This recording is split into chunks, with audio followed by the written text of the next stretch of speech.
Hello everyone, welcome to Kenny's Educare, a group of Kenny Solutions.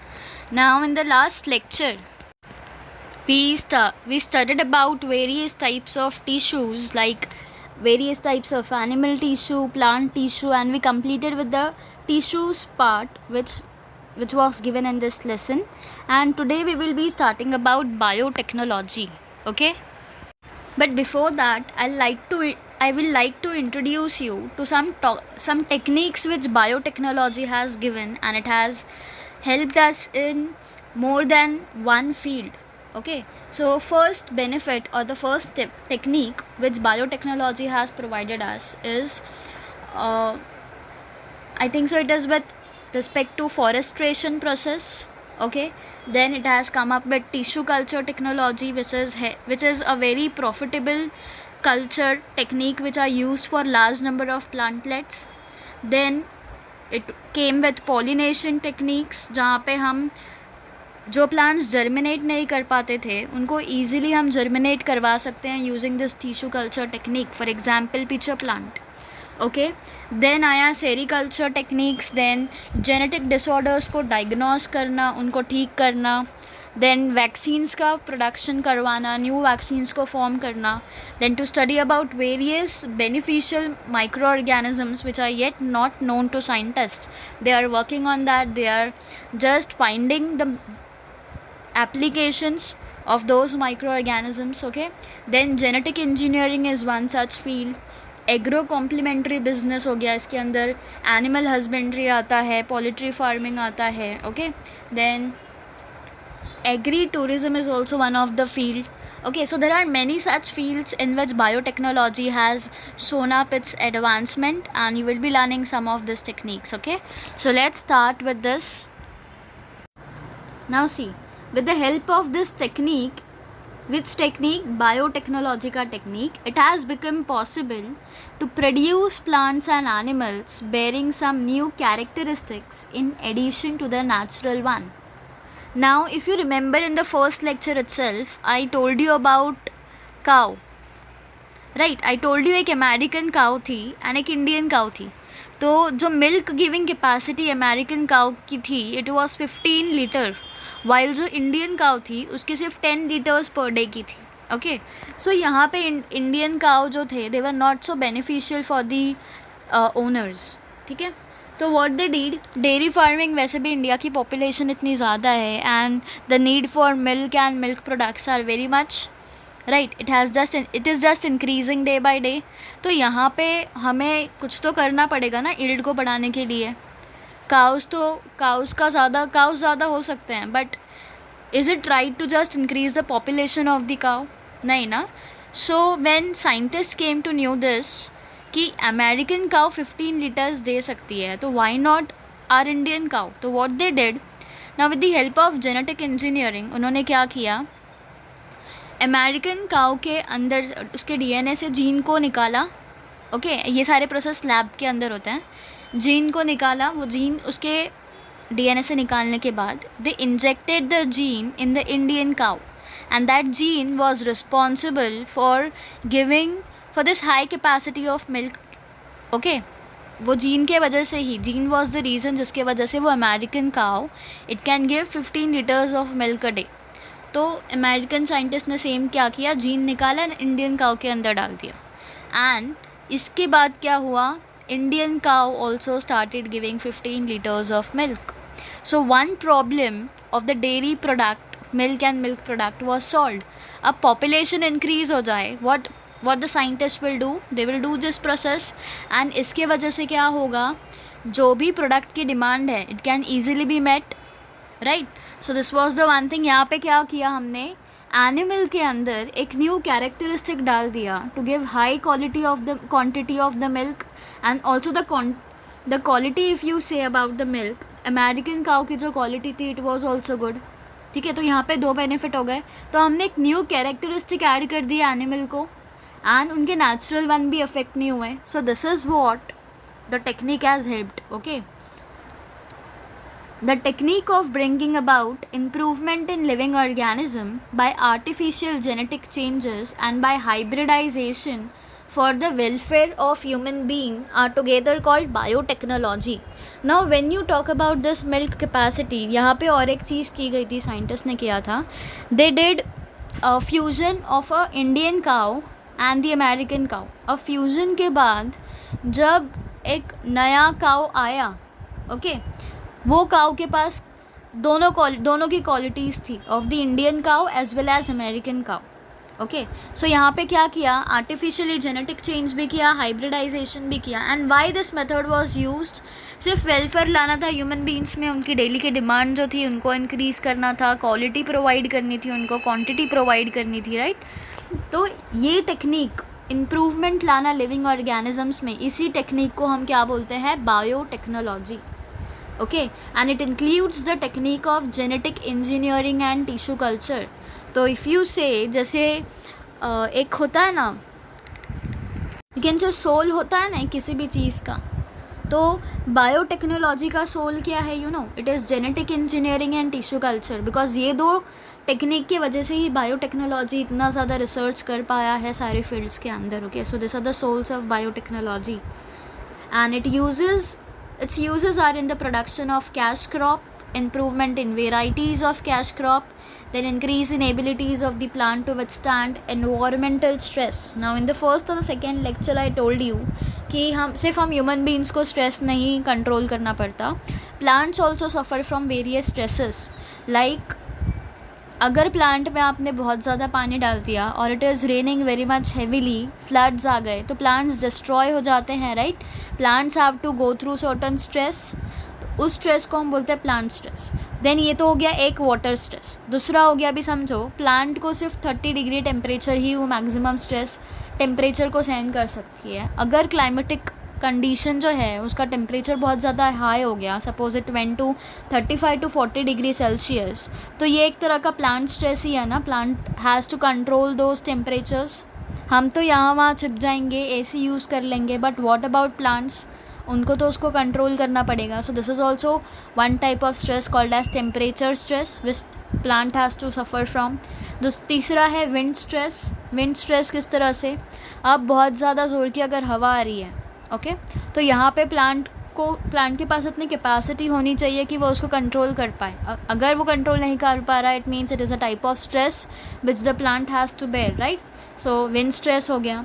सो ऐसे ही बहुत सारे stress plants को भी गो थ्रू करने पड़ते हैं. ओके, सो बायोटेक्नोलॉजी के हेल्प से प्लांट्स में ये भी एबिलिटीज़ डाल दी गई हैं कि कोई भी स्ट्रेस अगर उनको हो रहा है, they can just tackle those stress. Okay, then vaccine produce करना. नाउ कोविड सिचुएशन में you might have heard the term biotechnology and you might be aware of this. I am pretty much sure, 100% sure कि biotechnology आपने एक बार तो सुन लिया होगा news में. Okay, तो यहाँ पे जो कोविड की वैक्सीन्स ढूंढ रहे हैं वो कौन है, who are those people who are searching on this covid vaccine, those are biotechnologist. ठीक है, तो बायोटेक्नोलॉजिस्ट जो है वो वैक्सीन पे सर्च कर रहे हैं. तो एक मेन, अगर आप बोलोगे technique which has evolved in biotechnological field is production of vaccine also. Okay, then early diagnosis of congenital diseases. Biotechnology के थ्रू, बायोटेक्नोलॉजिकल टेक्निक्स के थ्रू हम कोई भी डिज़ीज़ को पहले से पहले डायग्नोस कर सकते हैं by just observing its structure under a microscope, right. Then organ transplantation हो सकता है, and because of this organ transplantation and advancement, अब आप लोगों की जान बचा सकते हो आफ्टर यू डाई. ओके, सारे ऑर्गन्स को डोनेट किए जा सकते हैं आपके, if it is good and if it is in good condition, you don't have any disease. तो वो ऑर्गन तो वैसे भी कुछ यूज़ का नहीं होगा इफ़ यू डाई, तो वो ऑर्गन्स को आप ट्रांसप्लांट कर सकते हो, राइट. हार्ट का ट्रांसप्लांटेशन हो रहा है, लिवर ट्रांसप्लांटेशन हो रहा है, किडनी ट्रांसप्लांटेशन हो रहा है. So it has helped humans a lot, right. Then cancer पे रिसर्च की जा रही है. There were various cancer which were not identified before, and with the advancement of this biotechnology ये सारे कैंसर्स को आइडेंटिफाई किए जा सकते हैं, and they can also be treated with the help of biotechnology. ठीक है, then production of artificial skin, cartilage etcetera in labs. And remember one thing, जो भी बायोटेक्नोलॉजिकल प्रोसेसेस हो रही है या टेक्निक्स फॉलो होते हैं, they are followed in a lab. And ये ऐसा वैसा लैब नहीं होता लाइक यू सी, आप जो पैथोलॉजी लैब में जाते हो ब्लड टेस्टिंग के लिए, you call them as lab. पर ये ऐसे लैब नहीं होते biotechnological lab, they are sterile. Sterile मतलब they will be free of microorganism, एक माइक्रो ऑर्गेनिज्म वहाँ पे नहीं होता. Okay, so when you go in micro biotechnological lab you will have to remove your shoes and you will have to wear a slipper. Okay, slipper पहना आपने, then you will have to wear a lab coat.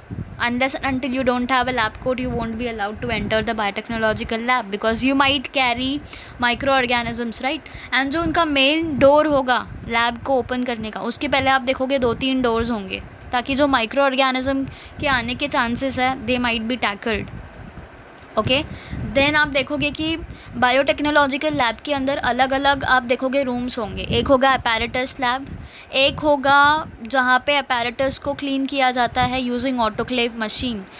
जो भी apparatus biotechnological lab में use होते हैं उनको हम स्टराइल करते हैं पहले, फ्री ऑफ माइक्रो ऑर्गेनिज्म. एक ऑटोक्लेव मशीन होती है जिसके अंदर सारे इंस्ट्रूमेंट्स को या अपैरेटस को डाल दिया जाता है, उनको क्लीन किया जाता है. एंड कैसे क्लीन होता है वो उनको पहले वॉश किया जाता है, उनको पेपर में रैप किया जाता है एंड देन उनको ऑटोक्लेव के अंदर डाला जाता है ताकि उनमें एक भी माइक्रो ऑर्गेनिज्म प्रेजेंट ना हो.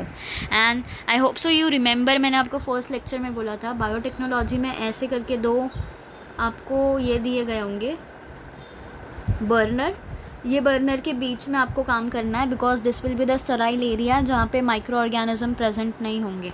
Okay, so this is how the work goes on in biotechnological lab. Okay, now see, first one is tissue culture technique. Now can you tell, suppose you want to grow a garden like the one shown in the picture, suppose you want to grow a garden like this around your home or school. Now what would you do to achieve that and by which method will you cultivate those seedlings? अगर आपको कोई भी plant लगाना है तो you need seeds ना, तो by which method you will cultivate those seedlings? And you must have seen flowers of same variety but of 2 or 3 different colors born by the same plant. एक ही plant पे 2-3 colours के flowers grow करते हैं. तो can you tell me the reason behind this? See, if you want to grow a garden, first the seeds need to be germinated, right, for which one should place it in a proper medium like water for it to sprout. आपने देखा होगा जब आपकी मम्मा घर पे मूंग, मटकी या कोई भी दूसरे टाइप का स्प्राउट उनको नेक्स्ट डे बनाना होता है तो वो पहले दिन नाइट में they soak them in water, right. And अगर उन्होंने 1 या 2 दिन तक उसको रखा स्प्राउट को तो यू माइट हैव सीन उस पर रूट्स ग्रो करते हैं, राइट. तो जब वो सीड्स जर्मिनेट होंगे, उसको रूट्स जो आप आते हैं ना उसको हम बोलते हैं जर्मिनेट प्रोसेस, जर्मिनेट होना. तो जब वो सीड्स जर्मिनेट होंगे आप उसको सॉइल के अंदर डाल सकते हो एंड टेकिंग केयर कि जो सॉइल होगा it must be moist and it must be loose. Okay, hard नहीं होना चाहिए वो.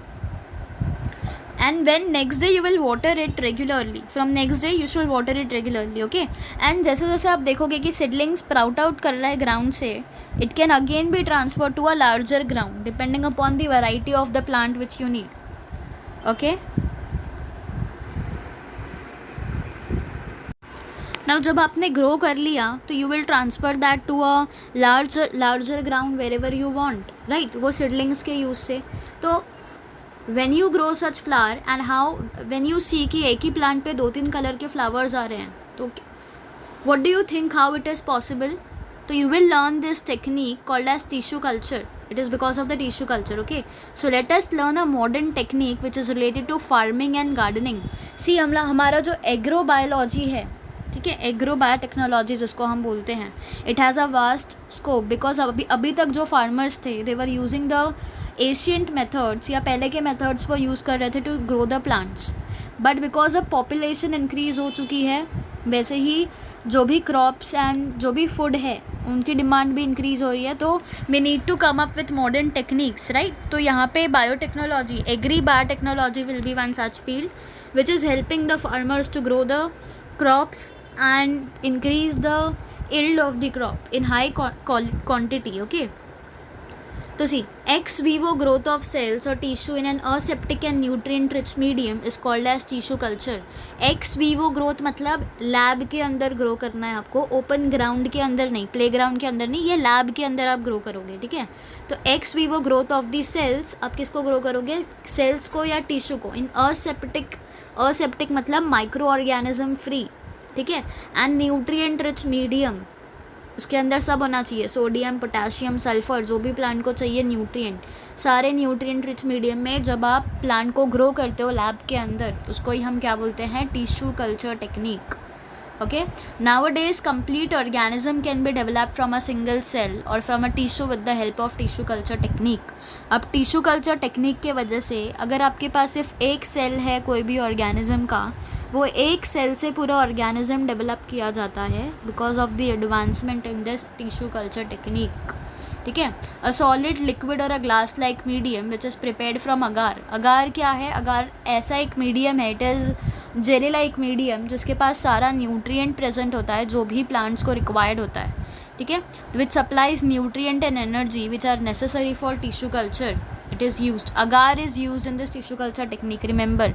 एंड ये अगार कैसा होता है? It is jelly like which will contain all the nutrients which are required for the plant growth. ठीक है. अब ये आपको अगार यूज़ करने की ज़रूरत क्यों है यहाँ पे? बिकॉज आप यहाँ पे सॉइल यूज़ कर रहे नहीं हो, आप प्ले ग्राउंड में नहीं कर रहे हो, you are not providing that much of sunlight. आप इसको सनलाइट प्रोवाइड तो करोगे पर लैब से ही आप इसको सनलाइट प्रोवाइड करोगे, you will not take them to the play ground. Okay. So this is the plantlet of banana and farming with their help. This is the plantlet of banana which is grown through this tissue culture technique. Okay. See, Frederick Champion Stewart, he was born in 1904 and he died in 1993.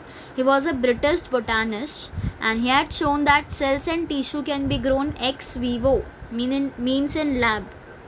Okay. And to prove this, इन्होंने cells को isolate किया था. isolate करना मतलब समझो lab के अंदर grow करना. इन्होंने सेल्स को आइसोलेट किया था कैरेट रूट से. कैरेट के रूट से इन्होंने सेल्स को निकाला था पेट्री प्लेट में. Petri plate are small plates which are made up of glass. ठीक है. उनके ऊपर एक ढक्कन भी होता है एंड वो कैप का रोल क्या होता है ताकि को थोड़ा सा भी एयर अंदर ना जा सके एयर के. ठीक है. And cultured them in a nutrient medium called as agar. Okay. He also prove that each cell has the ability to produce a new plant. हर एक जो सेल होता है प्लांट का, हर एक सेल के पास एबिलिटी होती है to develop into a new plant और to develop a new plant. Okay. So this theory and this was proved by the scientist name Frederick Champion Steward. Okay. Now see, this is the various process which is used in tissue culture. Okay. You need to remember, ये एक source plant है.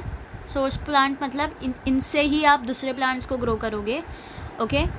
Now bulb com of source plant, you will take this source and आप उसको primary treatment दोगे. Now because of this primary treatment reproduction and multiplication process होगा and then you will do the shooting and rooting of those plants. उसके बाद आप primary hardening करोगे. It means you will just grow them. And उसके बाद secondary hardening मतलब ये plant से प्राइमरी हार्डनिंग प्रोसेस से आप प्लांट्स निकालोगे एंड आप फिर न्यू प्लांट्स ग्रो करोगे. That process will be called as secondary hardening. Okay. You will be studying this processes in detail. See, if it is asked you to write the basic process of tissue culture, what you will write कि पहले हम लोग tissue लेंगे कोई भी एक plant से. Suppose you want to grow a banana plant, तो आप वो बनाना प्लांट से आप टिश्यू लोगे. उस टिश्यू को फिर आप प्लेस करोगे एक मीडियम में which will be containing agar. And I told you agar के पास सारे न्यूट्रिएंट्स होते हैं जो प्लांट्स को ज़रूरी होते हैं फॉर द ग्रोथ. ठीक है. उसके बाद आपने क्या किया, आपने अगार कंटेनिंग मीडियम में वो टिश्यू को डाल दिया. अब वो मीडियम के अंदर स्मॉल प्लांटलेट्स ग्रो करेंगे. राइट. स्मॉल प्लांटलेट्स को आप क्या करोगे, स्मॉल प्लांटलेट्स ग्रो होने के बाद आप ये प्लांटलेट्स को प्लेस कर दोगे सॉइल के अंदर and then you will allow it to grow. This is how the process of tissue culture goes on. Okay, this is the summary which you can write. You can explain that in brief also. Primary hardening मतलब यही आपको मैंने बोला ना, small plantlets grow करेंगे and ये grow करने के बाद आप क्या करोगे, उसको soil के अंदर डाल दोगे and that process is called as secondary hardening process. Okay, so this is how the processes in tissue culture takes place. ठीक है. Now, what are the changes in agricultural management which has taken place due to biotechnology? You might have heard about golden rice, BT cotton, Bacillus thuringiensis cotton. BT का full form is Bacillus thuringiensis. Okay, but before going to that, you should know what is GM crops. Now, GM stands for genetically modified crops. Now, these crops are produced by introducing the change in the DNA of the natural crop. Like the same we did in cow, American cow and Indian cow, वैसे हम plant में करेंगे. We will just change the DNA of the natural cow and उसको ही हम क्या बोलते हैं, जो आप फिर नया बनाओगे आर्टिफिशियली DNA चेंज करने के बाद, वो क्रॉप को हम बोलेंगे जेनेटिकली मॉडिफाइड, बिकॉज उनका जीन्स को आप मॉडिफाई कर रहे हो, राइट. DNA में चेंजेस करना मतलब जीन्स में चेंजेस करना, and that is the reason it is called as genetically modified crop. Okay, normally such varieties are not found in nature and thus new varieties are produced artificially. Different useful characters are introduced in such varieties. Now it is very much obvious कि अगर कोई genes में या DNA के अंदर changes किए जा रहे हैं, it is because for the betterment of that plant. अगर plantlet grow नहीं कर पा रहा है तो what can be done, उसके DNA के अंदर हम लोग growth वाला gene डाल सकते हैं. अब इसके बाद क्या होगा, the plant will be able to grow, right. ये क्यों हो रहा है, it is because for the beneficial of human beings, right. तो इसको ही हम क्या बोलते हैं, GM क्रॉप्स. ऐसे क्रॉप्स जिनके जीन्स में मॉडिफाई किया गया हो उनको बोलते हैं genetically modified crops. Okay, now ability to withstand environmental stress. Now as I told you previously कि प्लांट्स को भी बहुत सारे स्ट्रेस टैकल करने पड़ते हैं, तो यहाँ पे एग्रीकल्चरल फील्ड में उनको एक एबिलिटी दी गई है, उनके जीन्स में ऐसा मॉडिफिकेशन किया जाता है कि कोई भी स्ट्रेस आ जाए प्लांट्स पे उनका अफेक्ट ना हो. Okay, so some naturally occurring varieties can not withstand the environmental stress like frequently changing temperature, wet and dry famine, changing climate. तो कुछ ऐसे नेचुरली अवेलेबल प्लांट है जो ये सारी चीज़ों को टैकल नहीं कर सकते, and because of this GM crops आए थे. एंड ये GM क्रॉप्स ऐसे क्रॉप्स होते हैं जो सारे एनवायरमेंटल स्ट्रेस को टैकल कर सकते हैं, and they are not getting affected in any adverse condition. Okay, they can grow in any adverse condition. Now as GM crops they are resistant. Now ये genetically modified crop होंगे. अभी मैंने आपको बोला कि प्लांट के बेनिफिट के लिए ही हम ये क्रॉप्स को डेवलप करते हैं, राइट. तो पहला हो गया बेनिफिट कि वो they will be able to withstand this environmental stress. Second होगा कि इनके पास एबिलिटी होगी, they will be resistant to any insect, pest, pathogen और chemical weedicides which are used. अब अभी के जो फार्मर्स है they are using various harmful chemicals on the plants. इसके वजह से क्या हो रहा है, प्लांट्स तो ग्रो हो रहे हैं using those chemical, harmful chemical है तो क्या प्लांट्स तो ग्रो हो रहे हैं, but what is happening, plants grow हो रहे हैं, प्लांट्स के अंदर वो सारे हार्मफुल केमिकल्स आएंगे एंड वो प्लांट्स को फिर हम खाएंगे. तो प्लांट्स को तो अफेक्ट हुआ ही, पर ह्यूमन बींग्स को भी अफेक्ट हो रहा है, राइट. इसलिए हमें यह हार्मफुल केमिकल्स को रिप्लेस करना होगा विद दिस GM क्रॉप्स. ठीक है, अब GM क्रॉप्स में DNA में जब हम जीन को मॉडिफाई करेंगे उस टाइम उसको एक दे दिया हमने ability to withstand the environmental stress. दूसरा एबिलिटी ये मिलता है उनको कि कोई भी पेस्ट आ जाए, पैथोजन आ जाए, कोई भी केमिकल विडिसाइड यूज़ किए जाए क्रॉप पे, तो भी क्रॉप पे कोई भी इफ़ेक्ट नहीं पड़ेगा. ओके, तो ये क्या होगा, this genetically modified crop they will be resistant to all such things. ठीक है, एंड इससे क्या होगा, हार्मफुल केमिकल्स का यूज़ भी हम अवॉइड कर पाएंगे if we are using this genetically modified crop. Because अगर इंसेक्ट ही नहीं आ रहे, पेस्ट ही नहीं आ रहा है, तो केमिकली कोई भी चीज़ यूज़ ही नहीं होगी, right. And due to the use of such seeds of genetically modified crop, अब ये ऐसा कर दिया गया है कि सीड्स के अंदर ही सारे फैसिलिटीज़ होते हैं. If the farmer goes and purchases the seeds जिनके पास एनवायरमेंटल स्ट्रेस विथस्टैंड करने की एबिलिटी है, जो पेस्ट से रेजिस्टेंट है, पैथोजन से रेजिस्टेंट है, अगर वही सीड अगर आप डालोगे तो अगर वो प्लांट के ऊपर पेस्ट आ रहा है तो that pest will die if the pest will eat that plant. ठीक है, तो this is how the crops are prevented from getting affected by pest. ठीक है, तो अगर फार्मर्स ने ऐसे GM क्रॉप्स वाले सीड्स यूज़ करना चालू कर दिया तो there is improvement in the nutritive value and decrease in the loss of crop also. Because अगर पेस्ट आ रहे हैं, पैथोजन आ रहे हैं, they damage the crop, right. तो यहाँ पे हम उनको बचा भी पाएंगे and we will also not lose the nutritive value because सारी चीज़ें यहाँ पे नेचुरल होगी, कोई भी केमिकल प्रेजेंट नहीं होगा, राइट.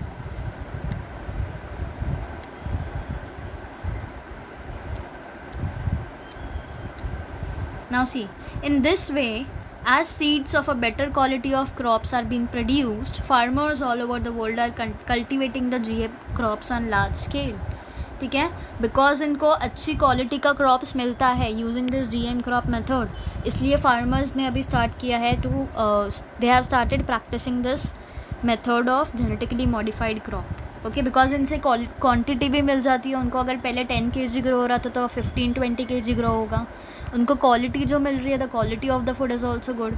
सो अभी लोगों ने स्टार्ट किया है, बट इनिशियली जब साइंटिस्ट ये कॉन्सेप्ट के साथ आए थे तो यहाँ पे लोगों ने बोला था नहीं नहीं इसमें बैक्टीरिया डाली गई है, हम नहीं खाएंगे, वी आर वेजिटेरियंस। ठीक है, so there were many problems which the scientist had to face earlier, but अभी farmers and the people around are getting educated धीरे धीरे, तो they are accepting all this changes. Okay, the area under its cultivation is increasing day by day, and high yielding varieties of genetically modified crops like banana, maize, rice, potato, soybean, tomato, cotton, apple, brinjal, papaya, beet, rose, tobacco, wheat, they are also available. तो इतने सारे types के genetically modified crops available है अभी. Okay, now pest resistant genes have been introduced in some of the genetically modified crop. Pest resistant gene मतलब उनके seeds के अंदर ये जीन डाल दिए जाएंगे पेस्ट रेजिस्टेंट, तो इन फ्यूचर अगर वो क्रॉप जब ग्रो करेगा उसके ऊपर कोई भी पेस्ट आएगा तो क्रॉप पे कोई भी इफेक्ट नहीं होगा, but the pest will die because of eating those crops. Okay, for example maize के अंदर जो पेस्ट रेजिस्टेंट जीन जाता है it is MON 810, MON 863. Potato के अंदर इज़ एमफ्लोरा. राइस के अंदर GM क्रॉप आया है. GM क्रॉप इसको बोलते हैं गोल्डन राइस. तो इनिशियली ये गोल्डन राइस था, एक BT कॉटन था which had to face a lot of rejection by the people. Okay, then soybean में आता है विस्टीव, गोल्ड टमाटो में आता है वैशाली, एंड कॉटन में आता है BT कॉटन. तो remember this plants, they can be asked for 1 marks. Okay, for objective questions. Now in this way a green evolution achieve हुआ है through this tissue culture technique, and a country like India with a huge population it is meeting with success in producing sufficient food grain for all. because अगर यहाँ पे India में हम खुद जितना खाते हैं उतना अगर हम प्रोडक्शन नहीं करवा पाए फूड ग्रेन का तो what will happen, हमें बाहर से सब इंपोर्ट करवाना पड़ेगा. and we start importing all these things, तो हमारा जो कैन से हमारी इकोनॉमी जो है that will go down. And जैसे पाकिस्तान की economy is very down, none of the countries agreeing to help them. ठीक है, तो यहाँ पे बिकॉज उनका इकोनॉमिक जो कंडीशन है कंट्री का इज़ वेरी मच लो, तो अगर हम सारी चीज़ें इंपोर्ट ही करते रहेंगे तो व्हाट विल हैपन, हमारा इकोनॉमिक कंडीशन भी ख़राब हो जाएगा. And if you are aware of, India जो है it is the number 1 country for exporting all the spices. ठीक है, इंडिया जो है जो स्पाइसेस होता है जो खाते हो ना, लाल मिर्च हो गया, then all the spices which you eat, ये सारी चीज़ें एक्सपोर्ट होती है. Okay, now India has become such capable country कि अभी ये सिर्फ अपना फूड का रिक्वायरमेंट नहीं पूरा कर रही है, it is also exporting many of its requirement in the foreign countries. अभी मैंगो जो है वो सिर्फ इंडिया में होता है, तो all the other countries they import mangoes. Okay, so we are developing everything with time. Okay,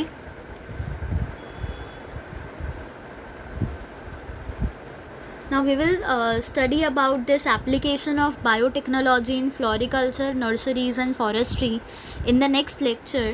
So I think so you are very much clear कि बायोटेक्नोलॉजी के अंदर जो टिश्यू कल्चर टेक्निक है या कौन से एडवांसमेंट्स बायोटेक्नोलॉजी के अंदर आए हैं, and how this biotechnology field is going to Excel.